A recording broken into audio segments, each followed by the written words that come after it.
Hey, how you doing? Can you tell me a little about your bike? Yeah, so it's a 2013 R6. I've had it for about 4 years. I put a Sprint air filter PO8 on there, as well as a Aero full stainless system and a Rapid Bike Racing. What year is that? 13. Oh, okay, Yeah, sweet. Yeah, Rapid Bike Racing. It's got a blipper on there as well, so up and down automatic shifting. Nice. And a U-tune on there, which gives it engine braking, traction control, launch control, things of that nature. So, You got a full exhaust on that? yeah, full aero. Full aero? Nice. What kind of numbers you think you'll pull out of it? I'm just trying to see what it makes with the Rapid Bike because it's managing the fueling. It also has an auto adaptivity feature, which like tunes it as you ride. So I'm an R6 fan. I used to have the 50th anniversary, the black and yellow one. Should have never sold that bike. yeah, never give them away, man. I know. Good bikes. I could kill myself for getting rid of it. Good luck with it, man. Yeah, appreciate it. Oh, what's your business? The business is Cycle Pro Orlando in Narcoossee and Lee Vista, and we also sell Rapid Bike Systems, which is what this bike has on it. So cool. So it's basically the quick shifters? Yeah, blippers and quick shifters are universal. What's the website? Rapid Bike USA. Rapid Bike USA. I'm sorry, rapidbike.us. My bad. I'll actually put that in the title. I'll hashtag it. Cool.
Good job, man. They're good.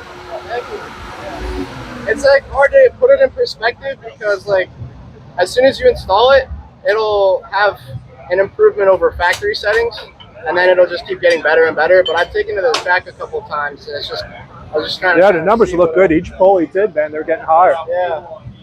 Looking good.